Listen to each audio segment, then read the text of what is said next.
കർത്താവിൻ്റെ പരിശുദ്ധമുള്ള നാമത്തിനായി സ്തോത്രം ചെയ്യുന്നു. അനുഗ്രഹിക്കപ്പെട്ട ഈ സായാഹ്ന വേളയിൽ ദൈവവചനവുമായി റോസ് ഫാമിലിയുടെ ഫേസ്ബുക്ക് പേജിൽ ശുശ്രൂഷയ്ക്കായി ഒരവസരം കൂടെ ലഭ്യമായതോർത്ത് കർത്താവിനെ സ്തുതിക്കുന്നു. പ്രത്യേകാൽ ഈ റോസ് ഫാമിലി എന്ന അനുഗ്രഹിക്കപ്പെട്ട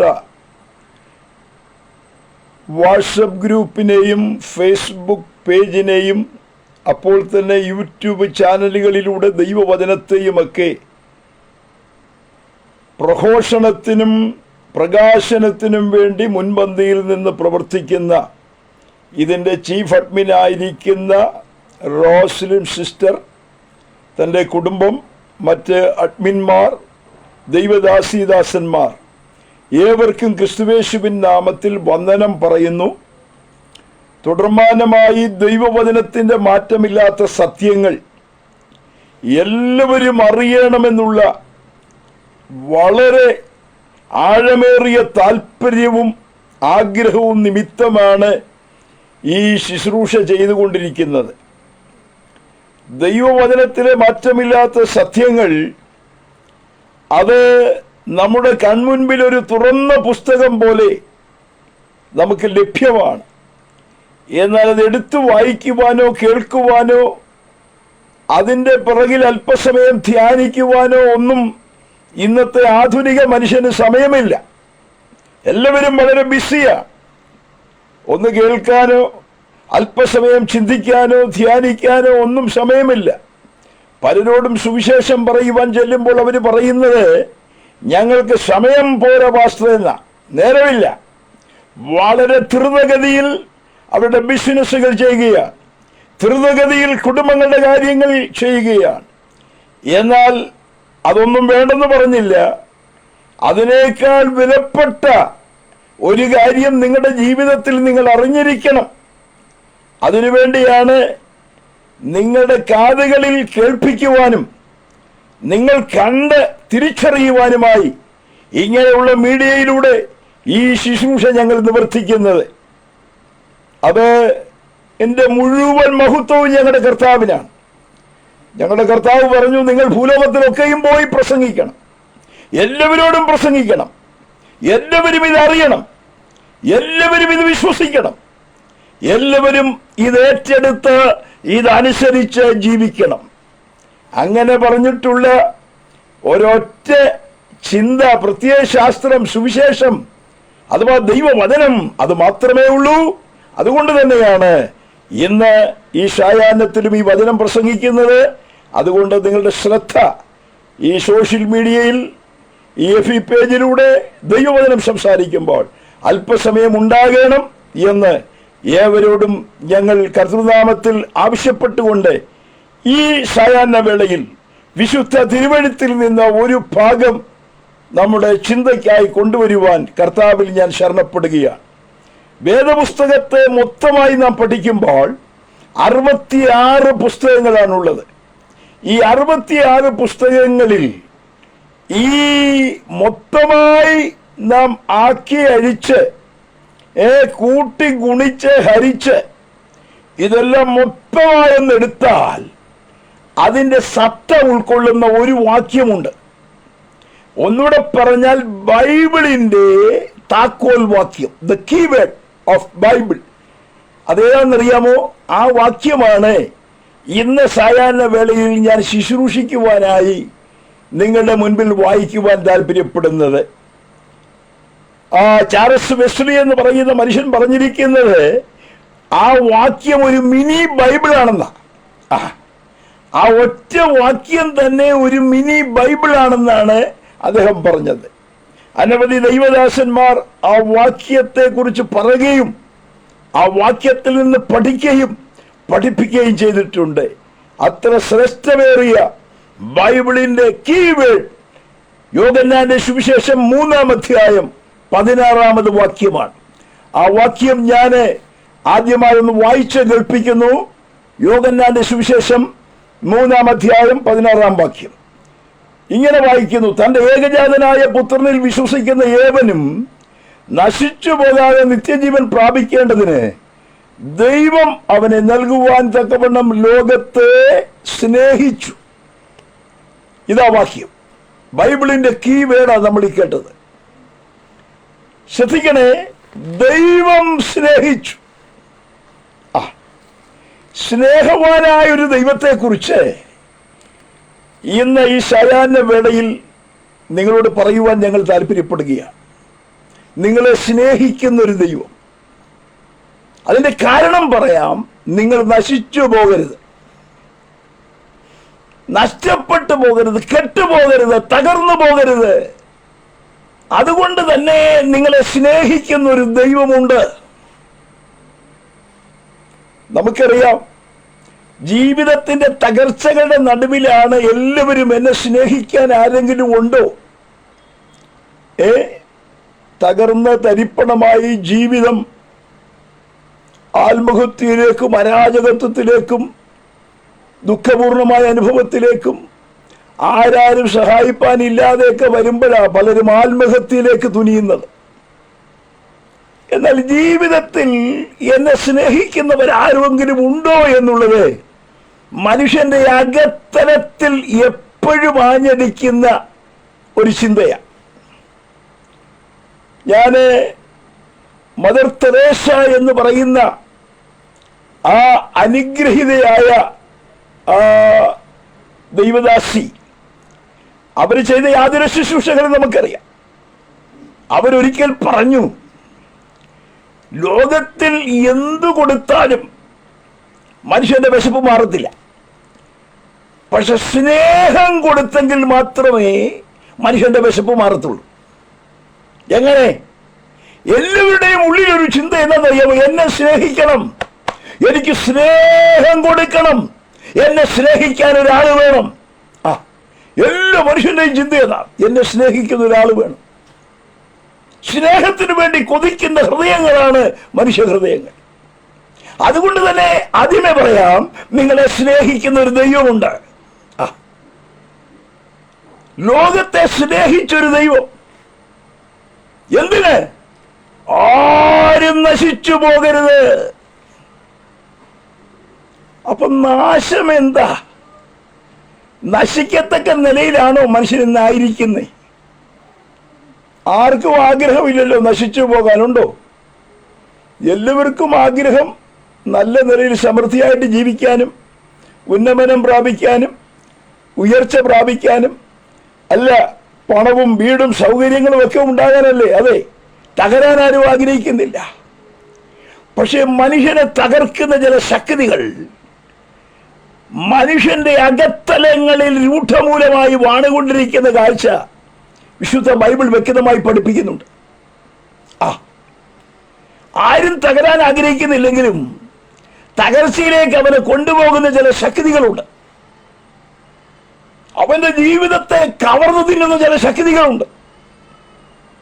അപ്രതീക്ഷിതമായി അവന്റെ ജീവിതത്തിൽ ആഞ്ഞടിക്കുന്ന, അവന്റെ പ്രതീക്ഷകൾക്കപ്പുറത്ത്, പ്രത്യാശയ്ക്കപ്പുറത്ത്, ആഗ്രഹത്തിനപ്പുറത്ത് അവനെ കവർ ചെയ്യുന്ന, അവന്റെ ജീവിതത്തെ കാർന്നു തിന്നുന്ന ചില ശക്തികൾ, മാരകരമായ ശക്തികൾ മനുഷ്യ കുടുംബങ്ങളെ എന്ത് ചെയ്തുകൊണ്ടിരിക്കുക?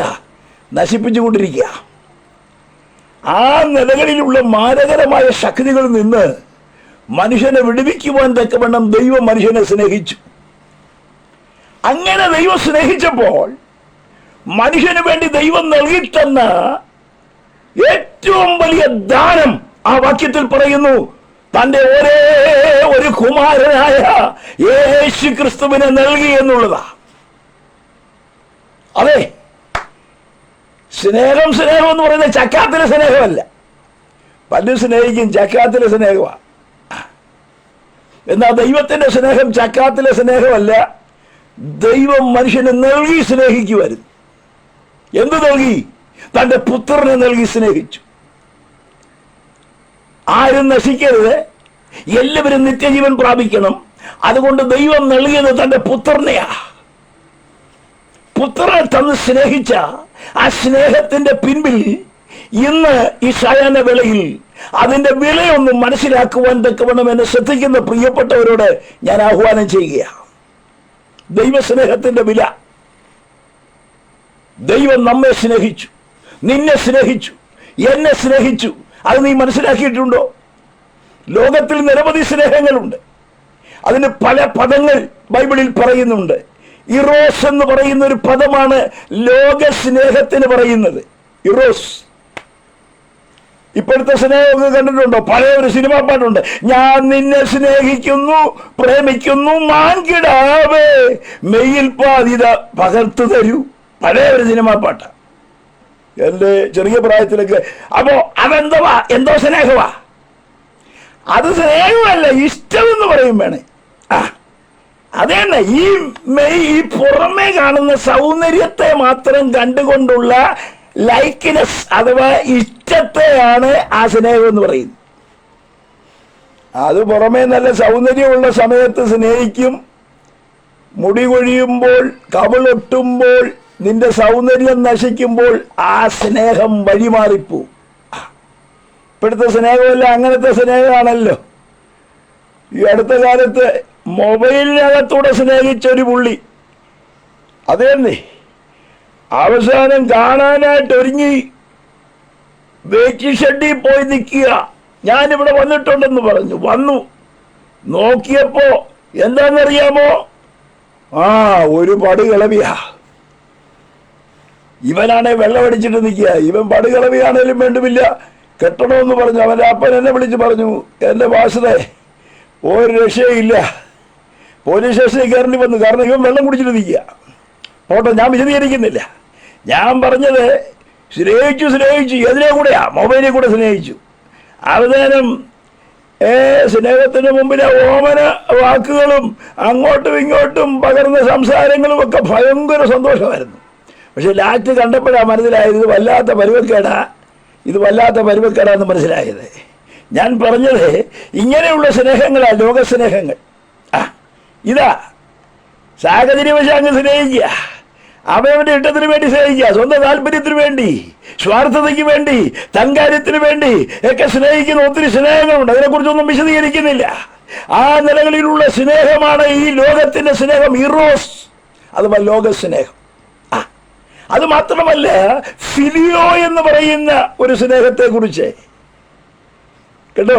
നമുക്കറിയാം ഈ ലോകത്തിൽ ഏറ്റവും വലിയ സ്നേഹം ഏതാന്നൊക്കെ ചോദിച്ചാൽ ഒരു കുഞ്ഞും അമ്മയും തമ്മിലുള്ള സ്നേഹമാണെന്ന കണ്ടുപിടുത്തത്തിലൂടെയൊക്കെ മനസ്സിലാക്കാൻ കഴിഞ്ഞിട്ടുള്ളതും പറഞ്ഞിട്ടുള്ളതും അതിൻ്റെതായ നിലയിലാണ് നമുക്ക് കാര്യങ്ങൾ മനസ്സിലാക്കിയിട്ടുള്ളതും. ഒരു അമ്മ ഇവിടെ മാർവിലിരുന്ന് പാല് കുടിക്കുന്ന കുഞ്ഞിനെ ഓമനത്തോടു കൂടെ അവൻ്റെ കവളയിലൊന്ന് നുള്ളിയിട്ട് ഒരു ചുടിചുംബനം കൊടുക്കുന്ന ആ സ്നേഹം, അമ്മയും മകനും ആയിട്ടുള്ള ആ സ്നേഹമാണ് വലിയ സ്നേഹമെന്നൊക്കെ പറഞ്ഞു പിടിപ്പിക്കുന്നുണ്ട്, പറയുന്നുണ്ട്. അതൊരു വലിയ സ്നേഹം തന്നെയാണ്. ഇപ്പം നമുക്കറിയാം ആ സ്നേഹമല്ല ഇപ്പം കുഴഞ്ഞു പോയി. കഴിഞ്ഞ ദിവസം ഇവിടെ അടുത്ത് കുറുപ്പന്തലയ്ക്കടുത്ത് ഒരമ്മ കിണറ്റിലെറിഞ്ഞേച്ച് പോയി, കൊച്ചിനെ കിണറ്റിലെറിഞ്ഞേച്ച് പോയെന്ന്. വഴിവെക്കി തള്ളുന്ന എത്ര മാതാക്കളുണ്ടെന്നറിയാമോ? പ്രസവിച്ചേനെ. അങ്ങനെയെല്ലാം ആ സ്നേഹമൊക്കെ വല്ലാത്ത പരുവത്തിലും പരുവക്കരലും ഒക്കെ ആയിക്കൊണ്ടിരിക്കുക. ഏതൊരു അഗാപ്പേ എന്ന് പറയുന്ന ഒരു പദമുണ്ട് സ്നേഹത്തെ കുറിച്ച്. ഞാൻ വേഗം മുൻപോട്ട് വരിക. അഗാപ്പേ എന്ന് പറയുന്ന പദത്തിന്റെ അർത്ഥം എന്താണെന്നറിയാമോ? ഒന്നും വാങ്ങിയിട്ടല്ല. ആ സ്നേഹം സാക്രിഫിഷ്യൽ ആയിട്ടുള്ള സ്നേഹമാണ്. ആ സ്നേഹത്തെ കുറിച്ച് പറഞ്ഞാൽ അത് ബലിയർപ്പിക്കുന്ന, തന്നെത്താൻ സമർപ്പിക്കുന്ന, ഏൽപ്പിച്ചു കൊടുക്കുന്ന സ്നേഹമാണ്. ബൈബിളിൽ അനേക തെളിവുകളുണ്ട് ആ സ്നേഹത്തെ കുറിച്ച്, അനേക തെളിവുകളുണ്ട്. അതിലൊരു തെളിവാണ് നല്ല ശമരിയാക്കാരന്റെ കഥ എന്നൊക്കെ നമ്മൾ പറയത്തില്ലേ, നമ്മുടെ കർത്താവ് പറഞ്ഞ ആ ഉപമ. അവിടെ സാക്രിഫിഷ്യലായിട്ടുള്ള സ്നേഹം അഥവാ സ്തോത്രം, വില കൊടുക്കുന്ന സ്നേഹം നമുക്ക് ഇവിടെ കാണുവാനായിട്ട് കഴിയും. ഒരു മനുഷ്യൻ യെരുശലേമിൽ നിന്ന് എരിഹോവിലേക്ക് ഓടുകയാണ്. യാത്ര മധ്യേ, യെരുശലേമും എരിഹോവും തമ്മിലുള്ള യാത്ര എന്ന് പറയുന്നത് കാടും പടപ്പും ഒക്കെ നിറഞ്ഞ ഇടത്തൂടെയാണ് ഇദ്ദേഹം യാത്ര ചെയ്യുന്നത്. അങ്ങനെയുള്ള സ്ഥലങ്ങളിലൂടെ പോകുന്നൊരു വഴിയാണുള്ളത്. ആ വഴിയിലൂടെ കടന്നു വരുമ്പോൾ കള്ളന്മാരുടെ കയ്യിൽ അകപ്പെട്ടു. അവരവന്റെ വസ്ത്രം അഴിച്ചു, എന്താ സംഭവിച്ചത്? വസ്ത്രമഴിച്ചു. മാത്രമല്ല അർത്ഥപ്രാണനായവനെ വഴിയിൽ വിട്ടേച്ചു പോയി. ശ്രദ്ധിക്കണം, ബിസിനസ്സൊക്കെ കഴിഞ്ഞ് ബിസിനസ്സിന് വേണ്ടി ഒക്കെ പോകുന്നവനായിരിക്കാം എന്നൊക്കെ വേദപണ്ഡിതന്മാർ പല അഭിപ്രായങ്ങൾ പറയുന്നുണ്ട്. അതുകൊണ്ടൊന്നും വിശദീകരിക്കുന്നില്ല. എന്തുമാകട്ടെ, അവരുടെ കയ്യിൽ നല്ല പണമുണ്ടായിരുന്നു എന്ന് പറയുന്നവരുണ്ട്. ഏതായാലും കള്ളന്മാർ ഇവന്റെ മോട്ടിച്ചു, ഇവന്റെ വസ്ത്രം അഴിച്ചു, ഇവനെ മുറിവേൽപ്പിച്ചു. പകുതി ജീവൻ മാത്രമേ ഉള്ളൂ, വഴി കിടക്കുക. ആ വഴിയെ പുരോഹിതൻ വന്നു. പുരോഹിതൻ പെട്ടെന്ന് പള്ളിയിൽ ചെന്ന് കാര്യങ്ങളെല്ലാം നിവർത്തിക്കേണ്ട ആളായതുകൊണ്ട് ഈ മനുഷ്യൻ കിടക്കുന്ന കിടപ്പ് കണ്ടിട്ട് ബോധരഹിതനായിരിക്കുന്നതുകൊണ്ട് ബോധമില്ല. ശവത്തെ തൊടാൻ അനുവാദമില്ല, ശവത്തെ തൊടാൻ പുള്ളിക്ക് അനുവാദമില്ല. അതുകൊണ്ട് രാവിലെ കാര്യങ്ങളെല്ലാം ക്രമീകരിച്ച് ഇദ്ദേഹം നേരെ പോവുകയാണ് കാര്യങ്ങൾ. പക്ഷേ അദ്ദേഹം സൈഡ് മാറി അങ്ങ് പോയി. അതിന്റെ പുറകെ ലേവ്യൻ വന്നു. ലേവ്യൻ എന്ന് പറഞ്ഞാൽ പുരോഹിത ശുശ്രൂഷ ചെയ്യുന്നവന്റെ കൂടെ നിൽക്കുന്നയാളാ ലേവ്യൻ. അച്ഛനും കപ്പിയാരും എന്ന് പറഞ്ഞ പോലെ പുള്ളിയും പുറകെ വന്നു. പുള്ളി നോക്കി, അർദ്ധപ്രാണനായി ഒരുത്തം കിടക്കുന്നു, ഒന്നും ചെയ്തില്ല. അവനും ഒരു സൈഡിൽ കൂടെ മാറിപ്പോയി. എന്നാൽ അവിടെ എഴുതിയിരിക്കുന്ന ഒരു പദമുണ്ട്, യാദൃച്ഛിക ഒരു ശമരിയാക്കാരൻ അത് വഴി വന്നു. യാദൃച്ഛിക വന്നെന്ന് എഴുതിയിരിക്കുന്നത്. ഞാനത് വായിച്ചപ്പോൾ എനിക്ക് സന്തോഷം തോന്നി. എതിർച്ഛിക വന്നതാ, ആ വഴി വരേണ്ടതല്ല. പക്ഷെ യാദൃച്ഛിക ഒരു ശമരിയാക്കാരൻ അത് വഴി വന്നു. അവനെ കണ്ടു മനസ്സലിഞ്ഞു, വാഹന മൃഗത്തിൽ നിന്ന് ഇറങ്ങി ഫസ്റ്റ് എയ്ഡ് ചെയ്തു. അവന്റെ മുറിവുകളെ കെട്ടി എണ്ണയും മീഞ്ഞും പകർന്നു, വാഹന മൃഗത്തിൽ കയറ്റി വഴിയമ്പലത്തിൽ കൊണ്ടാക്കി. ശ്രദ്ധിക്കണേ, അവൻ ആ സൈഡിൽ കൂടെ പോയാൽ പോരെ? ഒന്നുകൂടെ പറഞ്ഞാൽ, ഈ കിടക്കുന്ന പുള്ളിയും ഈ ശമരിയാക്കാരനും തമ്മിൽ ശത്രുതയുള്ളവനാ, ശത്രുക്കളാണ്. ഈ കിടക്കുന്ന പുള്ളി ഉണ്ടല്ലോ, ഈ യഹൂദൻ, ഈ ശമരിയന്റെ ആ വഴി കൂടെ പോകത്തില്ല, ആ ഗ്രാമത്തിൽ കൂടെ കയറത്തില്ല. ഇവർ തമ്മിൽ വൈരമാ. അതിന്റെ പശ്ചാത്തലങ്ങൾ ഒത്തിരി ഉണ്ട്. സ്തോത്രം, അങ്ങനെയുള്ള ആളുകളാ. പക്ഷേ ആ വൈരവും ആ കഴിഞ്ഞകാല ആ പരാജയങ്ങളും തമ്മിലുള്ള ആ സ്തോത്രം, ആ നിലകളിലുള്ള ശത്രുതാ മനോഭാവങ്ങളെല്ലാം ഒരു നിമിഷം മാറ്റിവെച്ചിട്ട്, ശ്രദ്ധിച്ചാട്ട്, ഈ നല്ല ശബരിയക്കാരൻ തന്റെ വാഹന മൃഗത്തിൽ നിന്ന് ഇറങ്ങി എന്ത് ചെയ്തെന്നറിയാമോ? അവന്റെ മുറിവുകളെ കഴുകി കെട്ടി അവനെ വഴിയമ്പലത്തിൽ കൊണ്ടാക്കി. ഇതാണ് സാക്രിഫിഷ്യൽ ലവ്. ഇന്ന് എന്നെ ശ്രദ്ധിക്കുന്ന പ്രിയപ്പെട്ടവരെ, ഇതെന്തിനെ കുറിക്കുന്നു? യെരൂശലേം എന്ന് പറയുന്നത് ദൈവത്തിന്റെ നഗരമാണ്. സിംഹാസനമുള്ള ഇടമാണ്, ദൈവ സാന്നിധ്യമുള്ള ഇടമാണ്. എരിഹോ എന്ന് പറയുന്നത് ശപിക്കപ്പെട്ട സ്ഥലമാണ്, ശാപത്തിന്റെ പട്ടണമാണ്.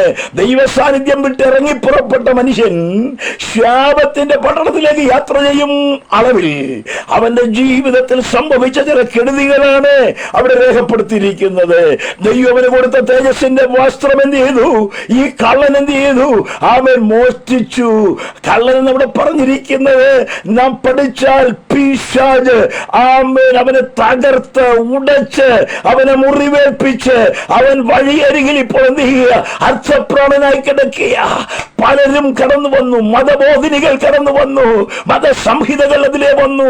ആമേൻ. ആരാധനയോ കർമ്മങ്ങളോ കർമ്മകാണ്ഡങ്ങളോ ഒക്കെ അതുവഴി വന്നു. പക്ഷെ വഴിമാറി കടന്നുപോയതല്ലാതെ പാപത്തിൽ മുറിവേറ്റ് കിടക്കുന്ന മനുഷ്യനെ അവൻ വില കൊടുത്ത് അവന്റെ മുറിവുകളെ കഴുകുവാൻ അവർക്കാർക്കും കഴിഞ്ഞില്ല. അവരെല്ലാം വഴിമാറി വഴിമാറി വഴിമാറി കടന്നു പോകുമ്പോൾ ഒരു നല്ല ശമരിയാക്കാരൻ അതുവഴി വന്നു. അതാരെന്നറിയാമോ? എന്റെ കർത്താവിന് നിദർശനമാണ്. എന്നെ ശ്രദ്ധിക്കുന്ന പ്രിയപ്പെട്ടവരെ, ജീവിതത്തിൻ്റെതായിരിക്കുന്ന വഴിത്താരയിൽ പാപം മുഖാന്തരം മുറിവേറ്റ് ജീവിതം തകർന്നവരായി, ആശയറ്റവരായി, അർത്ഥപ്രാണരായി, ഇനി ഒരു പിടി പോലും മുൻപോട്ട് പോകാൻ കഴിയത്തില്ല. ശാപഭൂമിയിലേക്ക് ശാപത്തിന്റെ അനുഭവങ്ങളുമായി ഇറങ്ങി ജീവിതം തകർന്നു പോയ ചിലരെ തേടി ഇറങ്ങി വന്ന ഒരുവനാണ് നമ്മുടെ വാഴ്ത്തപ്പെട്ട കർത്താവ്. അവരുടെ മുറിവുകളെ കെട്ടി എണ്ണയും വീഞ്ഞും പകർന്ന് അവരെ ശക്തീകരിച്ച് എഴുന്നേൽപ്പിച്ച് ഇന്ന് അവരെ വഴിയമ്പലത്തിൽ കൊണ്ടാക്കി എന്ന് പറഞ്ഞാൽ എന്താ അർത്ഥം? അവിടെ വഴിയമ്പലം എന്ന് ഉദ്ദേശിക്കുന്നത് അമെന്ന പഠിച്ചാൽ ദൈവസഭയെ കുറിക്കുന്നു എന്ന് നമുക്ക് മനസ്സിലാക്കുവാനായിട്ട് കഴിയും. 2 വെള്ളിക്കാശ് കൊടുത്തു. അതിനെക്കുറിച്ച് പഠിക്കുന്ന പാഠം പുതിയ നിയമവും പഴയ നിയമവും. അതാണ് 2 വെള്ളിക്കാശ്. ദൈവത്തിന്റെ വചനം കൊടുത്തു. എന്നിട്ട് പറഞ്ഞു, ഞാൻ മടങ്ങി വരും. ആമേൻ. മടങ്ങി വരുമ്പോൾ എന്തൊക്കെ ചെലവിട്ടിട്ടുണ്ടോ അതെല്ലാം ഞാൻ തരാം. ഒരു കാര്യം ശ്രദ്ധിക്കണേ, ഈ അവൻ മുറിവേറ്റ മനുഷ്യനോടുകൂടെ ഒരു രാത്രി ശമരിയക്കാരൻ കഴിഞ്ഞു കേട്ടോ. ആ രാത്രി ഒരിക്കലും ഈ മുറിവേറ്റ മനുഷ്യന് മറക്കാൻ കഴിയത്തില്ല. അവനെ വീണ്ടെടുത്ത് വിടുവിച്ച് അവന്റെ മുറിവുകളെ കെട്ടി അവനെ വഴിയമ്പലത്തിൽ കൊണ്ടുവന്നാക്കിയ നല്ല മനുഷ്യൻ പിറ്റേ ദിവസം പ്രഭാതത്തിൽ 2 കാശ് കൊടുത്തിട്ട് അവൻ ദൂരേക്ക് കടന്നു പോകുമ്പോൾ ഒരു വാക്ക് പറഞ്ഞു, ഞാൻ മടങ്ങി വരും, ഞാൻ മടങ്ങി വരും, ഞാൻ മടങ്ങി വരും, അധികമായി ചെലവിട്ടാൽ ഞാനത് തന്നോളാം എന്ന് പറഞ്ഞു പോകുമ്പോൾ എല്ലാ ദിവസവും ഈ ജനൽപ്പാളികൾക്കിടയിലൂടെ ഈ മനുഷ്യൻ നോക്കും. ആമേൻ. എന്നെ ഇവിടെ ആക്കിയിട്ട് പോയ ആമേൻ എന്റെ ഉടയവൻ എന്നും മടങ്ങി വരും. എനിക്ക് വേണ്ടി വില കൊടുത്തവൻ എന്നും മടങ്ങി വരും. എന്നെ കഴുകിയവൻ, എന്റെ മുറിവുകളെ കെട്ടിയവൻ, എനിക്ക് സുരക്ഷിതത്വം ഒരുക്കിയവൻ, എനിക്ക് വേണ്ടി 2 വെള്ളിക്കാശ് നൽകിയവൻ, എന്നെ ഈ സുരക്ഷിതമായ സ്ഥാനത്ത് കൊണ്ടാക്കിയവൻ അവനെന്നും മടങ്ങി വരും. എല്ലാ ദിവസവും ഇവന്റെ ശ്രദ്ധ ആ വഴിയമ്പലക്കാരൻ, അവിടെയുള്ള ആളുകൾ എല്ലാവരുമായി ഇവന് നല്ല ബന്ധമാണെങ്കിലും പക്ഷെ ഇവനൊന്നറിയാം, ഇവനെ അവിടെ ആക്കിയ ഒരു നല്ല ശമരിയക്കാരനുണ്ട്.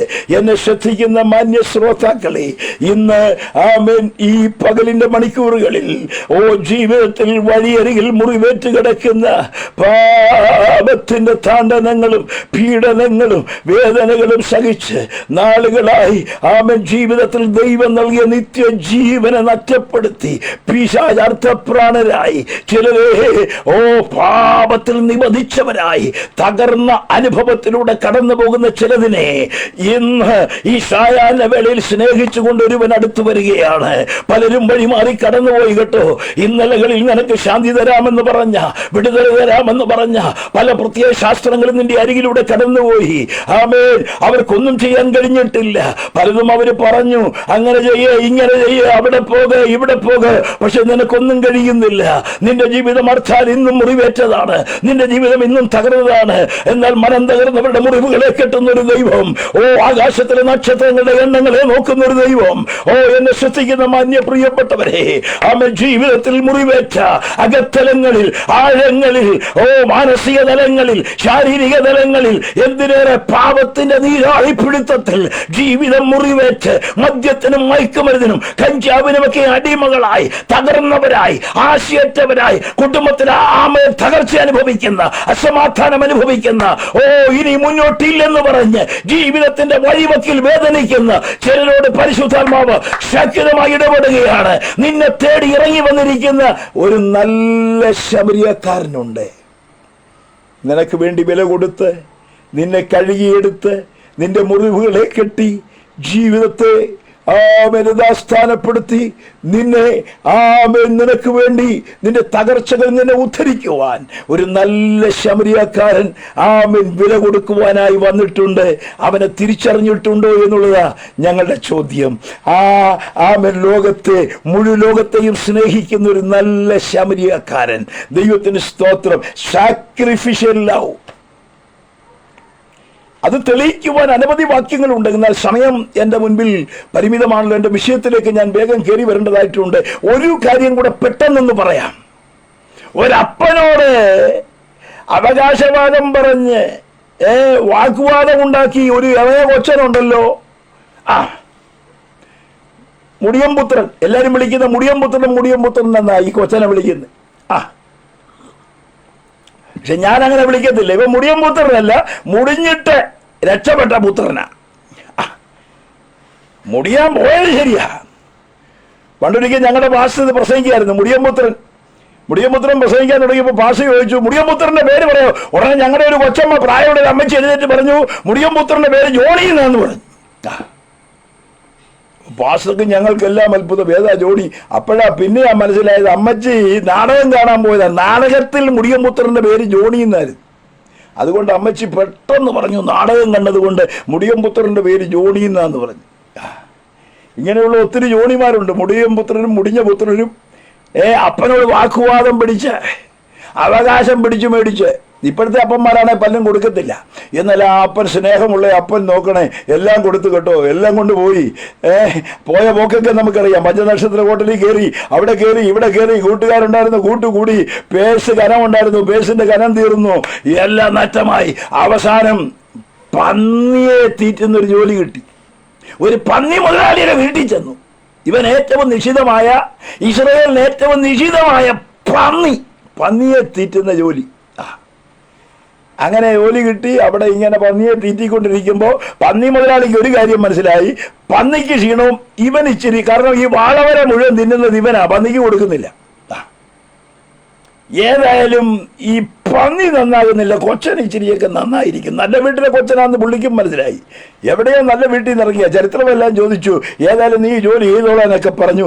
അങ്ങനെ ഇരിക്കെ ഒരു ദിവസം രാത്രിയിൽ ഇവൻ ഒന്ന് മാനസാന്തരപ്പെട്ടു. ഇവൻ അകത്ത് ആഴങ്ങളിൽ ഹൃദയത്തിൽ ചിന്ത തുടങ്ങി, എൻ്റെ അപ്പൻ്റെ വീട്ടിൽ എത്ര കൂലിക്കാരുണ്ട്, സുഖമായി ജീവിക്കുന്നില്ലേ? ഉണ്ട്. ഞാനോ പട്ടിണി കിടക്കുന്നു. വാളവരെങ്കിലും തിന്ന് ജീവിക്കാൻ ഞാൻ ശ്രമിക്കുക. എന്നാൽ എൻ്റെ അപ്പൻ്റെ ഭവനം എങ്ങനെയാ? അവിടുത്തെ മനോഹരമായ അനുഭവങ്ങൾ അവൻ ഓർത്തു, അവിടുത്തെ സന്തോഷം അവൻ ഓർത്തു, അവിടെയുള്ള അപ്പൻ്റെ സ്നേഹം അവൻ ഓർത്തു. ഇതെല്ലാം ഓർത്തിട്ട് അവൻ അവിടെ കിടന്നുകൊണ്ടെന്ന് രാത്രി ഇങ്ങനെ പറഞ്ഞു, ഞാൻ എൻ്റെ അപ്പൻ്റെ ഭവനത്തിലേക്ക് മടങ്ങിപ്പോവും. ഞാൻ അങ്ങോട്ട് ചെന്നിട്ട് എൻ്റെ അപ്പനോട് പറയാം, അപ്പോ ഞാൻ നിന്നോട് സ്വർഗത്തോട് പാപം ചെയ്തിരിക്കുന്നു. ഞങ്ങൾ പണ്ട് ഈ കഥാകഥനം എന്ന് പറയും, കഥാപ്രസംഗം എന്ന് പറയത്തില്ല. PYPയിൽ ഞാൻ എൻ്റെ ചെറിയ പ്രായത്തിൽ ഞങ്ങൾ PYPയിൽ കഥാകഥനം നടത്തുമായിരുന്നു. അന്നേരം ഈ മുടിയപുത്രൻ, അപ്പാ ഞാൻ നിന്നോടും സ്വർഗത്തോടും പാപം ചെയ്ത കോടും പാവിയാ ഞാൻ, അപ്പാ ഞാൻ നിന്നോടും സ്വർഗത്തോടും പാപം ചെയ്ത കോടും പാവിയാ ഞാൻ അവിടെ ചെന്ന് അപ്പൻ്റെ കാൽക്കൽ വീഴും. അപ്പാ ഞാൻ നിന്നോട് പാപം ചെയ്തു പോയി, നിന്റെ മകനായിരിക്കാൻ ഞാൻ യോഗ്യനല്ല, നിന്റെ വേദക്കാരിൽ ഒരുത്തനെ പോലെ എന്നെ ആക്കണമേ എന്ന് ഞാൻ പറയും. ഇതെല്ലാം തീരുമാനമെടുത്ത് ഈ മകൻ പിറ്റേ ദിവസം രാവിലെ തന്നെ തന്റെ ഭവനത്തിലേക്ക് മടങ്ങി വരിക. ശ്രദ്ധിക്കണേ, ഇവൻ എന്ന് വീട്ടിൽ നിന്ന് ഇറങ്ങിയോ അന്ന് മുതൽ കണ്ണിൽ എണ്ണ ഒഴിച്ച് കാത്തു നിൽക്കുന്ന ഒരു അപ്പനെ കണ്ടില്ലേ? എന്റെ മകൻ എന്ന് മടങ്ങി വരും. ഒരു ദിവസം അവൻ മടങ്ങി വരും, അവൻ ഇവിടേക്കും മടങ്ങി വരും. അപ്പന്റെ ആ സ്നേഹം കണ്ടോ? സ്തോത്രം. നഷ്ടപ്പെട്ടു പോയ ഒരു പാവിയുടെ ചിത്രമാണ് ഈ പുത്രന്റെ ചിത്രം. വിലപേശി അപ്പനോടുള്ള ബന്ധത്തിൽ, ആ സ്നേഹത്തിലെ അന്തരീക്ഷത്തിൽ ജീവിക്കാൻ കഴിയാതെ കിട്ടിയതെല്ലാം അന്യത ചെലവഴിച്ച് മദ്യത്തിനും മയക്കുമരുന്നിനും പാപത്തിനും പാപസ്വഭാവങ്ങൾക്കും അടിമയായി ദോഷത്തിലേക്ക് ഇറങ്ങി എല്ലാം നഷ്ടപ്പെടുത്തി ജീവിതം തകർന്ന് തരിപ്പണമായ കൊച്ചൻ മടങ്ങി വരുമ്പോൾ എന്ന് വീട്ടിൽ നിന്ന് ഇറങ്ങിയോ അന്ന് മുതൽ അപ്പം കാത്തു നിൽക്കുക, എന്റെ മകൻ എപ്പോ മടങ്ങി വരും? വരുന്നവരോടൊക്കെ ചോദിക്കും, എന്റെ കൊച്ചനെ കണ്ടോ? നിങ്ങളാ പോയ ചന്തയിൽ എൻ്റെ കൊച്ചനെ കണ്ടോ? നിങ്ങളാ പോയ വഴിയിൽ എൻ്റെ മകനെ കണ്ടോ? അവിടെ എവിടെയെങ്കിലും നിങ്ങൾ എൻ്റെ മകനെ കണ്ടോ? സ്തോത്രം. കണ്ണിലെണ്ണ ഒഴിച്ച് ഒരപ്പം കാത്തിരിക്കുക. അങ്ങനെ ഇരിക്കേ ദൂരെ നീ മകൻ വരുന്നു. വയറൊട്ടി, കണ്ണൊട്ടി, കവളൊട്ടി കണ്ടാൽ ആമേൻ തൻ്റെ മകനാണെന്ന് പറയത്തില്ല. എങ്കിലും അപ്പനറിയാം. കാരണം കാത്തിരിക്കുന്ന അപ്പൻ ദീർഘ ദിവസങ്ങളായി, ദീർഘനാളുകളായി എൻ്റെ മകൻ എന്നും മടങ്ങി വരുമെന്ന് പറഞ്ഞ സ്നേഹത്തിന്റെ അതിരേകവും അതിൻ്റെതായിരിക്കുന്ന മൂർത്തിഭാവവുമായ ഈ അപ്പൻ അറിയാം, എൻ്റെ മകൻ മടങ്ങി വരും. അവൻ ദൂരവേ കണ്ടപ്പോൾ ഇങ്ങനെ വായിക്കുന്നു, ഓടിച്ചെന്നിട്ട് അവനെ ചുംബിച്ചു, കെട്ടിപ്പിടിച്ചു. പണ്ടൊരാൾ പറഞ്ഞല്ലോ, നീ പോയി കുളിച്ചേച്ച് പാടാ, പിന്നെ ചുംബിക്കാമെന്ന് പറഞ്ഞില്ല. പന്നിയുടെ കൂട്ടിൽ ജീവിതം നയിച്ച മകനെ ഈ അപ്പനോടിച്ചെന്ന് കെട്ടിപ്പിടിച്ചു, ചുംബിച്ചു. എൻ്റെ മകനെ എന്ന് വിളിച്ചുകൊണ്ട് സ്നേഹത്തോടെ അവനെ ആനയിക്കുന്ന കാഴ്ച കണ്ടില്ലേ? എന്നിട്ട് എന്ത് പറഞ്ഞു? വേഗം ഡ്രംസും പാട്ടും ക്രമീകരണങ്ങളും എല്ലാം അകത്ത് ചെയ്തിരിക്കുക. മുട്ടനാടിനെ കാളക്കിടാവിനെ ഒക്കെ റെഡിയാക്കിയിരിക്കുക, എല്ലാം അറക്കട്ടെ, കാര്യങ്ങളൊക്കെ നടക്കട്ടെ, ഒരു വലിയ വിരുന്ന്, സന്തോഷം. അപ്പന്റെ വീട്ടിൽ എല്ലാവരും കൂടി ഭയങ്കര ആരാധനയും സന്തോഷവും. കാരണം അവിടെ വായിക്കുന്നുണ്ട്, എന്റെ ഈ മകൻ മരിച്ചവനായിരുന്നു, അവൻ മടങ്ങി വന്നു. കണ്ടോ അപ്പന്റെ സ്നേഹം? കണ്ടോ? അവൻ പോയല്ലോ, എല്ലാം നശിപ്പിച്ചല്ലോ, ഇല്ലാതാക്കിയല്ലോ. അയ്യോ, ഇന്ന് സകലവരെ വിളിച്ചു പറയാം, എല്ലാം നശിപ്പിച്ചവരെയും സ്നേഹിക്കുന്ന ഒരു അപ്പനുണ്ടെന്ന്. മാനുഷികമായതിൽ ഞാനും ഒരപ്പനാ, എനിക്കും മക്കളുണ്ട്. നശിപ്പിക്കുന്ന കുഞ്ഞുങ്ങളെ കുറിച്ച് നമുക്ക് പലപ്പോഴും വേദനയുണ്ട്. പലപ്പോഴും നമ്മൾ അവരെ എന്ത് ചെയ്യാറുണ്ട്? ശാസിക്കാറുണ്ട്.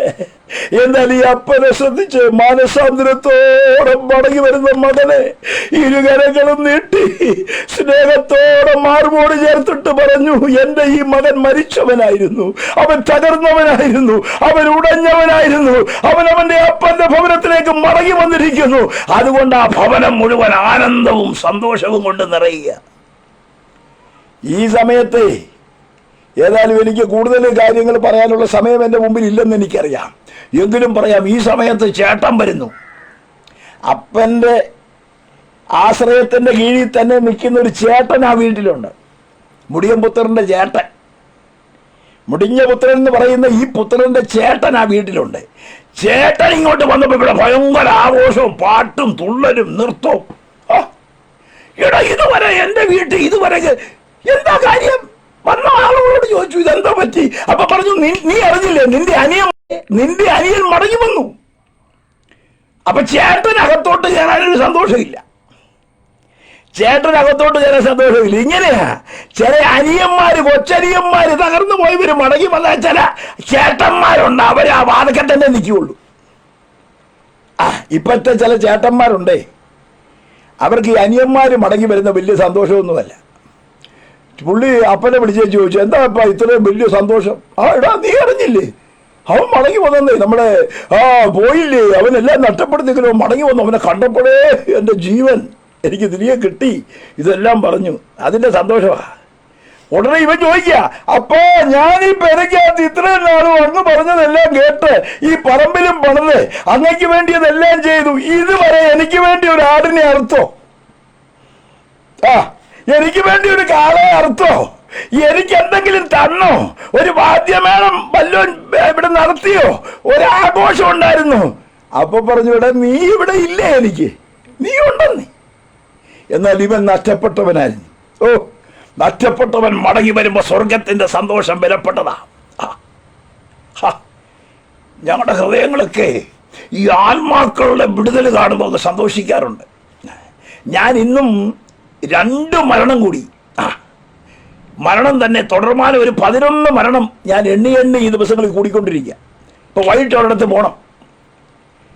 എന്നാൽ ഇതിനിടയിൽ ഞാൻ ഒരു വീട്ടിൽ പ്രാർത്ഥിക്കാൻ കയറി. അയർക്കുന്നെന്ന് പറയുന്ന സ്ഥലത്ത് ഒരു വീട്ടിൽ പ്രാർത്ഥിക്കാൻ കയറി. അവിടുത്തെ അച്ചായൻ, ഞാൻ കുറച്ച് നേരം സുവിശേഷം പറഞ്ഞു, ദൈവവചനം പറഞ്ഞു. ആ അച്ചായൻ സമർപ്പിച്ചു. അവിടുത്തെ അമ്മാമ കനപ്പ, വിടുതൽ വേണം. ഞാൻ പ്രാർത്ഥിച്ചു, എഴുന്നേക്കാൻ പറഞ്ഞു, പ്രാർത്ഥിച്ചു ദൈവസ്ഥിതി. കാരണം നമ്മളെ ഏൽപ്പിച്ചിരിക്കുന്ന ദൈവം ഏൽപ്പിച്ചിരിക്കുന്ന ശുശ്രൂഷ പ്രവൃത്തിയുടെയും വിടുതലിന്റെയും ശുശ്രൂഷ. എഴുന്നേൽപ്പിച്ചു. എഴുന്നേറ്റ് നടക്കാൻ പറഞ്ഞു. ആന്റിയോടെ ആച്ചാരോട് ഞാൻ പറഞ്ഞു, സമർപ്പിക്കാൻ പറഞ്ഞു. അതേ ഏറ്റു പറഞ്ഞു, തന്റെ കുറവെല്ലാം ഏറ്റു പറഞ്ഞ് സമർപ്പിച്ചു. 2 ആൺമക്കളുണ്ട്, കുടുംബങ്ങളായി. ഒരാൾ എറണാകുളത്താ. ഞാൻ എന്തിനാ പറഞ്ഞത് ചോദിച്ചാൽ, ജീവിതങ്ങൾ വിടുവിക്കപ്പെടുന്നത് കാണുന്നത് നമ്മുടെ വലിയ സന്തോഷമാണ്. അതിൽ പല സന്തോഷം വേറെ ഇല്ല. ഇവിടെ നോക്കട്ടെ, ഈ ചേട്ടനുണ്ടല്ലോ, മുയ്യമ്പുത്രം മടങ്ങി വന്നപ്പോ അവന് സന്തോഷമില്ല. ഇങ്ങനത്തെ ചില ചേട്ടന്മാര് സഭയ്ക്കകത്തുണ്ട്. ഉണ്ട്. ഈ അപ്പൻ അവനെല്ലാം കൊടുത്തു, എനിക്ക് തന്നില്ല. ഇപ്പൊ അങ്ങോട്ട് വന്നതേ ഉള്ളൂ, വന്ന് കയറിയതേ ഉള്ളൂ, മടങ്ങി വന്നതേ ഉള്ളൂ. അന്ന് ഉടനെ അപ്പൻ, ചില ഭാഷന്മാർ അങ്ങനെയാണല്ലോ, പുതുതായിട്ട് വരുന്ന വിശ്വാസികളോട് സ്നേഹമൊക്കെ കാണും. അപ്പൊ ഈ പഴയ ആളുകൾക്ക് അത്ര പിടിക്കത്തില്ല. അവർ പറയും, പോട്ടോ, ഞാനത് വിശദീകരിക്കുന്നില്ല. ഞാൻ പറഞ്ഞു വന്നത്, ഈ വില കൊടുത്ത അപ്പൻ എന്ത് ചെയ്തു? ഇവനെ അങ്ങ് സ്നേഹിച്ചു. അവന് വേണ്ടി വിരുന്നൊരുക്കി. അയ്യോ, ഇങ്ങനെ സ്നേഹിക്കുന്ന ഒരു അപ്പനുണ്ട്. അതാ ഞങ്ങൾക്ക് ലോകത്തോട് വിളിച്ചു പറയാനുള്ളത്. നീ തകർന്ന് തരിപ്പണമായി, പന്നിക്കൂട്ടി കയറി, മദ്യവും അടിച്ച്, മയക്കുമരുന്നും അടിച്ച്, ചള്ളു അരിച്ച്, വഴിയിലും കിടന്ന്, ജീവിതം തകർന്ന്, കുടുംബം തകർന്ന്, ആശയറ്റ നിലയിൽ, പ്രത്യാശയില്ലാതെ കിടക്കുന്ന നിനക്കൊരു മടങ്ങി വരവിന് വേണ്ടി സ്വർഗം കാത്തിരിക്കുക. നീ പറയുവോ, എൻ്റെ അപ്പ, ഞാൻ തിരിച്ചു വരിക, എൻ്റെ സ്വർഗീയ പിതാവേ, അങ്ങയുടെ സാന്നിധ്യത്തിലേക്ക് ഞാൻ മടങ്ങി വരിക. ചില മുടിഞ്ഞ പുത്രന്മാർ, ചില തകർന്ന ജീവിതങ്ങളെ മടക്കി വരുത്തുന്ന ശുശ്രൂഷയാണ് ഞങ്ങൾ ചെയ്തുകൊണ്ടിരിക്കുന്നത്. വിലവേശി അപ്പന്റെ സാന്നിധ്യമോ, സ്വർഗീയ ഭവനത്തിലെ അന്തരീക്ഷമോ, ആത്മീകമായ വിടുതലോ താല്പര്യമില്ലാതെ വിലവേശി മേടിക്കേണ്ടതെല്ലാം മേടിച്ചിറങ്ങിപ്പോയതെല്ലാം മുടിയ പുത്രന്മാരെ മടക്കി വരുത്തി സന്തോഷത്തോടെ ആരാധനയുടെ മഹത്വത്തിലേക്ക് അവരെ കൊണ്ടെത്തിക്കുന്ന ഒരു ശുശ്രൂഷയാണ് ഞങ്ങൾ നിവർത്തിച്ചു കൊണ്ടിരിക്കുന്നത്. ഇതിന് ചില ആളുകൾ പറയുന്നത് ഇത് മതം മാറ്റമാണ്. നോ, മതമില്ല ഇതിനകത്ത്, ഇല്ലെന്ന്. മതമെന്ന് പറയുന്ന ഒരു സൂത്രം ഇതിനകത്തില്ല. ഇല്ല, ഇതിനകത്ത് ജാതിയില്ല, മതമില്ല, വർഗമില്ല, വർണ്ണമില്ല, ഉച്ചനീച കുലഹീന കുലശ്രേഷ്ഠതയില്ല, ലക്ഷം വീടൊന്നില്ല, കൊട്ടാരമെന്നില്ല, ഇല്ലെന്ന്. ഇതൊന്നും ഇതിനകത്തില്ല. ഇതിനകത്തുള്ളത് ഒന്നേ ഉള്ളൂ, അവന്റെ രക്തത്താൽ കഴുകൽ പ്രാപിച്ച ദൈവമക്കൾ, ഒരേ അപ്പത്തിന്റെ അംശികൾ, ഒരേ പാനപാത്രത്തിന്റെ അംശികൾ. ആ നിലകളിൽ നമ്മുടെ അകത്തലങ്ങളിൽ രൂപപ്പെടുന്ന ദൈവിക വിടുതൽ എന്ന് പറയുന്നത് നമ്മെ ഒന്നാക്കി മാറ്റുന്നതാ. ഏദൻസ് എന്ന് പറയുന്ന സ്ഥലത്ത് അപ്പോസ്തലനായ പൗലൂസിന്റെ ഒരു പ്രസംഗം അപ്പോസ്തല പ്രവൃത്തിയുടെ പുസ്തകത്തിൽ കിടപ്പുണ്ട്. ഏദൻസ് എന്ന് പറഞ്ഞാൽ തത്വജ്ഞാനികളുടെ നാടാ. അവരുടെ ആ തത്വജ്ഞാനത്തിന്റെ ജന്മഗേഹമാ ഏദൻസ്. അവിടെ ഉടലെടുത്ത തത്വജ്ഞാനികളുടെ ചരിത്രവും തത്വജ്ഞാനത്തിന്റെ ചരിത്രവും നമുക്ക് പഠിക്കാൻ കഴിയും. അവിടെ പൗലൂസ് ചെന്ന് പ്രസംഗിച്ചു. അവിടുത്തെ മാർസ് ഹിൽ എന്ന് പറയുന്ന അരയോപക കുന്നിൽ ചെന്ന് പ്രസംഗിച്ചു കഴിഞ്ഞപ്പോൾ അവനെ പരിഹസിച്ചു. ഈ വിടുവായൻ എന്നാ പറയാൻ വന്നിരിക്കുക, അങ്ങനെ പറഞ്ഞ ഇവർ തുടങ്ങിയേ. പൗലൂസിനെ അങ്ങോട്ട് ഇവരങ്ങ് കളിയാക്കി. ആ പ്രസംഗം അവർക്ക് അത്ര ഇഷ്ടപ്പെട്ടില്ല. പുനരുത്ഥാനം ഉണ്ടെന്നും യേശു ഉണ്ടെന്നും ഒക്കെ പറഞ്ഞ യേശു ആരാ, യേശു ഏത് പുള്ളിയാ എന്നൊക്കെ ചോദിക്കാൻ തുടങ്ങി. എന്നാൽ പൗലൂസ് ഒരു പ്രസംഗം കൊണ്ട് നടത്തി. ആ പ്രസംഗം വായിക്കാനായിട്ട് നമുക്ക് കഴിയും, അപ്പോസ്തല പ്രവൃത്തിയിലുണ്ട്. ആ പ്രസംഗത്തിനകത്ത് പറഞ്ഞു, സഹോദരന്മാരെ, നമ്മളെല്ലാം ഒരു രക്തമാ. എന്റെ കർത്താവ് ഒരുവനിൽ നിന്ന് സകല ജാതിയെയും ഉളവാക്കി, ഒരുവനിൽ നിന്ന് ഉളവാക്കിയെന്ന് നമ്മുടെ മലയാളം പുസ്തകത്തിൽ കിടക്കുമ്പോൾ വൺ ബ്ലഡ് എന്ന ഒറ്റ രക്തത്തിൽ നിന്നാണ് നാമെല്ലാം ഉളവായത്. എന്റെ അകത്തും നിന്റെ അകത്തും അവന്റെ അകത്തും അവളുടെ അകത്തും ഒഴുകുന്ന ഒരേ ബ്ലഡാ, ഒരേ ബ്ലഡാ. അത് പച്ചയല്ല, അത് കറുപ്പല്ല, ഇത് നീലയല്ല, എല്ലാം ഒരേ നിറമാ. ഒരേ നിറമായ ഒരേ രക്തത്തിൽ നിന്നാണ് നമ്മൾ ഉളവായത്. പൗലൂസിന്റെ ആ പ്രസംഗമൊക്കെ ഒന്ന് പഠിച്ചു നോക്കിയാൽ ദൈവമക്കൾ ഓർക്കണം, ഈ ലോകത്തെ ദൈവം സൃഷ്ടിച്ചത് ഒരേ ഒരുവനിൽ. ഒന്നുകൂടെ പറഞ്ഞാൽ ആദമിന്റെ കുക്ഷി പിറന്നവരാ ഇവിടെ ഉള്ളവരല്ല. അതേ, ആദമിന്റെ കുക്ഷി പിറന്നതാണേ. ആ പാരമ്പര്യമാണ് നമുക്കുള്ളത്, ആ പാരമ്പര്യമുള്ളത്. ആ പാരമ്പര്യം എന്ന് പറയുന്നത് ആദമിന്റെ കുക്ഷി പിറന്ന സകല ആളുകൾക്കും ഒരു പാരമ്പര്യം കിട്ടി. എന്താ പാരമ്പര്യം എന്നറിയാമോ? പാപത്തിന്റെ പിന്തുടർച്ചയാ. ആ വിലക്കപ്പെട്ട കനിയുടെ എസൻസ് അകത്ത് കയറിയപ്പോൾ ആദമിന്റെ കുക്ഷി പിറന്നവർക്കെല്ലാം പാപത്തിന്റെ പിന്തുടർച്ച കിട്ടി.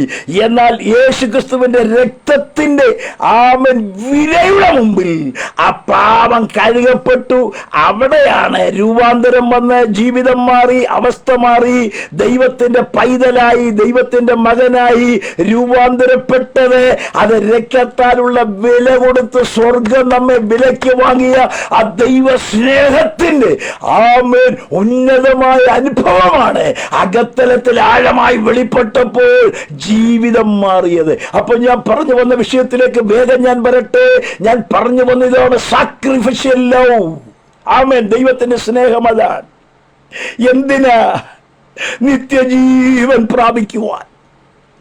നമുക്കറിയാം, മനുഷ്യൻ മരിക്കുന്നവനാണ്, മരണമുണ്ട്. എല്ലാവരും മരിക്കും. ഞാൻ പറഞ്ഞല്ലോ, തുടർമാനം മരണം കൂടിക്കൊണ്ടിരിക്കുക. മരിക്കാത്തവരാരാ? ജനിക്കാത്തവരാ. ഒരാൾ പറഞ്ഞു ജനിച്ചോ മരിക്കും.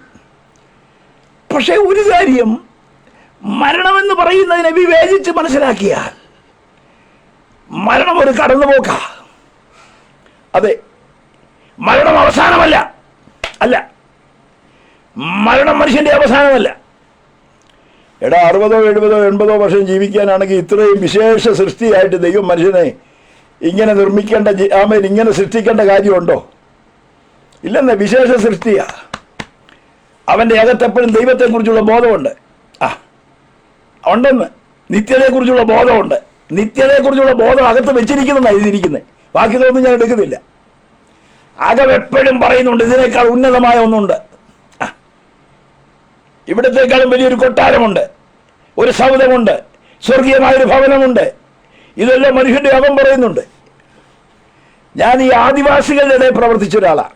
ചില വർഷങ്ങൾ ഞങ്ങൾ കുടുംബമായിട്ട് ആദിവാസികളുടെ ഇടയിൽ പ്രവർത്തിച്ചു. അപ്പോൾ അവരുടെ അടക്കം ഞാൻ ശ്രദ്ധിച്ചു. മരിച്ചടക്കമാണ്. ഞാനവിടെ പോയി അത് കണ്ടു. അപ്പോൾ അതിൻ്റെ അതിൻ്റെ പ്രധാനപ്പെട്ട ഈ ആളെ അടക്കുമ്പോൾ അതിനൊക്കെ പറയുന്നുണ്ട്, ഏതാണ്ടൊക്കെ പാട്ടുമൊക്കെ പാടുന്നുണ്ട്, എല്ലാം ചെയ്യുന്നുണ്ടെങ്കിലും ഞാൻ ശ്രദ്ധിച്ചൊരു കാര്യം, അരിവാരി പുള്ളിയുടെ വായുടെ ഭാഗത്തോട്ട് കുറച്ച് അരിവാരി അങ്ങോട്ട് കൊടുത്തു. അപ്പം ഞാൻ എൻ്റെ അടുത്ത് നിന്ന ഒരു സ്നേഹിതനോട് ചോദിച്ചു, അതിന് ഈ അരി ഇട്ട് കൊടുക്കുന്നത്. അപ്പോൾ ഇവരുടെ ഒരു വിശ്വാസമുണ്ട്, എന്താണെന്നറിയാമോ, പുള്ളി പോകുന്നിടത്ത് കഞ്ഞി വെച്ച് കുടിച്ചോട്ടെന്ന്. അപ്പോൾ ഈ കാട്ടി പറന്ന് കാട്ടി ജീവിച്ച് അക്ഷരം പഠിക്കാത്ത നിരക്ഷര കുക്ഷികളായ ആളുകളുടെ ആരെയാണ് നീ പറഞ്ഞ്? ആ ആളുകളുടെ അകത്തൊരു ചിന്തയുണ്ട്, മരിച്ചു കഴിഞ്ഞ് എവിടെയോ എന്ന് അരി വെച്ച് തിന്നും, കഞ്ഞി കുടിക്കും. അതെന്ന് അവരോട് ആരെങ്കിലും പറഞ്ഞോ? ഇവിടെ കഞ്ഞി വെച്ച് കുടിക്കുന്ന സ്ഥലമുണ്ട്, സ്വർഗമുണ്ട്, നിങ്ങൾക്ക് ചെന്നാൽ നല്ലൊരു സ്ഥലത്ത് പോകാം. ഇതൊന്നും ആരും പറഞ്ഞില്ലെന്നേ. ഇടിവെട്ടിയാൽ മതി, സെക്കൻഡിൽ അവർ കൂപ്പുകയും. മിന്നൽ വന്നാൽ മതി, വലിയൊരു മഴ വന്നാൽ മതി, സൂര്യനെ കണ്ടു കഴിയുമ്പോൾ പെട്ടെന്ന്. കാരണം ഈ ഒന്നുകൂടെ പ്രപഞ്ചത്തിലെ ഇങ്ങനെയുള്ള ശബ്ദങ്ങളും ശക്തികളുമൊക്കെ ഇതിനപ്പുറത്ത് അഭൗമികമായ ഒരാരാധന വസ്തു ഉണ്ടെന്ന് അവരുടെ അകത്തരങ്ങളിൽ ഒരു ഉത്ബോധം ഉണ്ടെന്നാണ് ഞാൻ ഈ പറഞ്ഞു. ഈ കാട്ടി വസിക്കുന്നവന്റെ അകത്ത് ഒരു ഉത്ബോധമുണ്ട്. എന്താ ഉത്ബോധം? ഇതിനപ്പുറത്തൊന്നുണ്ട്, ജീവനുള്ളതൊന്നുണ്ട്, ദൈവമുണ്ട്, ചലിക്കുന്ന ഒന്നുണ്ട്, സ്വർഗമുണ്ട്. ഇതൊക്കെ അവരുടെ അകത്തലം പറയുന്നുണ്ട്. പഠിച്ചിട്ട് പറയല്ല. സ്തോത്രം. എന്നെ ശ്രദ്ധിക്കുന്ന പ്രിയപ്പെട്ടവരെ, ഞാൻ പറയട്ടെ, നിത്യജീവൻ എന്ന് പറയുന്ന ഒരു യാഥാർത്ഥ്യമുണ്ട്. ജീവനല്ല, നിത്യജീവൻ. ജീവനാണ് ഇവിടെ അവസാനിക്കുന്നത്. നമ്മുടെ ശരീരത്തിൽ ദൈവം നൽകിയിരിക്കുന്ന ജീവൻ എന്ന് പറയുന്നത് മരണം കൊണ്ട് തീരും. പക്ഷെ നിത്യജീവൻ മരണം കൊണ്ട് അവസാനിക്കത്തില്ല. നിത്യജീവൻ എന്ന് പറയുന്നത് ദൈവം നൽകിയിരിക്കുന്ന ആയുഷ, ദൈവത്തിന്റെ ആയുഷ നിത്യജീവൻ. ആ നിത്യജീവൻ പ്രാപിക്കാനായിട്ടാണ് ദൈവം നമ്മെ സ്നേഹിച്ചത്. ഒന്നുകൂടെ പറയാം, ദൈവം മനുഷ്യനെ സൃഷ്ടിച്ചത് നിത്യജീവനോടുകൂടിയാ. പക്ഷെ ഈ ജീവൻ, നിത്യജീവൻ നഷ്ടമാക്കിയത് പാപമാണ്. പാപമാണ് മനുഷ്യന്റെ ദൈവിക ജീവൻ നഷ്ടപ്പെടുത്തിയത്.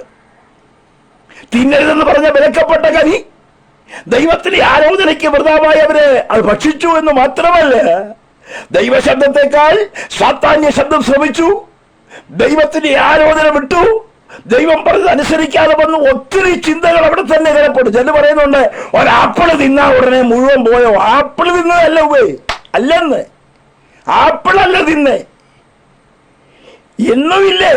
ദൈവം കൊടുക്കുന്നത് ഭക്ഷിക്കാതെ, ദൈവത്തെ അനുസരിക്കാതെ ഇഷ്ടം പോലെ നിനക്ക് തോന്നിയത് കലക്കി കുടിക്കുന്നില്ലേ നീ? ഉണ്ടെന്ന്. ആകാത്തതും ചേരാത്തതും ശരീരത്ത് കുത്തിവെച്ചും ആകാത്തതിന്റെ പിന്നാലെ ജീവിതം നശിപ്പിക്കുന്ന എത്രയോ പേരുണ്ട്. ദൈവം വിലക്കിയിരിക്കുന്ന വിലക്കെന്ന് പറയുന്നത്, ദൈവവചനത്തിൽ വിലക്കരുതേ എന്ന് പറയുന്നത് നിനക്ക് ചേരുന്നതല്ല, നിനക്ക് ദോഷമുള്ളതാ. ദൈവം തോട്ടത്തിലെ നടുവിൽ വെച്ചിരുന്ന ആ വൃക്ഷഫലം ഉണ്ടല്ലോ, വെളിപ്പാട് പുസ്തകത്തിൽ വരുമ്പോൾ തിന്നാനൊരു അവസരം ദൈവം തന്നിട്ടുണ്ട്. സ്തോത്രം. ദൈവം അങ്ങ് എന്നേക്കും വിലക്കിയതല്ല. സ്തോത്രം. ജീവന്റെ വൃക്ഷഫലം ഒന്നും തുടരുതെന്നൊക്കെ, അത് പിന്നെ ഭക്ഷിച്ചു കഴിഞ്ഞാൽ നിങ്ങൾ ജീവനുള്ളവരെ പിന്നെ നിങ്ങളെ വീണ്ടെടുക്കാൻ കഴിയാതെ വരുമെന്നൊക്കെ ഉള്ള ചരിത്രമൊക്കെ ഉണ്ട്. ഇപ്പൊ അങ്ങോട്ട് ഞാൻ കിടക്കുന്നില്ല. ഞാൻ പറഞ്ഞത് നിത്യജീവൻ, നിത്യത ദൈവം മനുഷ്യർക്ക് വേണ്ടി ഒരുക്കിയിട്ടുണ്ട്. അവന്റെ അകത്ത് അതിന്റെ കൂടുണ്ട്, അതിന്റെ അകത്ത് അതിന്റെ സ്പന്ദനമുണ്ട്. എന്നെ ശ്രദ്ധിക്കുന്ന നിന്റെ ജീവിതത്തിന്റെ അകത്തൊരു സ്പന്ദനമുണ്ട്.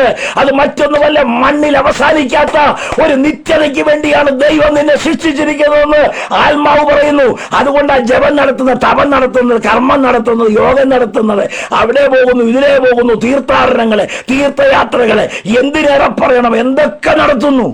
ഇതിന്റെ എല്ലാ പിറകിൽ ഒറ്റ കാര്യമുള്ളൂ: ദൈവിക സായുജ്യം, സാരൂഖ്യം, സാമീപ്യം, ദൈവത്തോടുള്ള ആ ബന്ധം വേണമെന്ന് ആഗ്രഹിക്കുന്ന അകത്തലത്തിൽ നിന്നുള്ള ആഴമേറിയ ദൈവിക ഇടപെടലാണ് നിന്നെ കൊണ്ട് ഇതെല്ലാം ചെയ്യിക്കുന്നത്.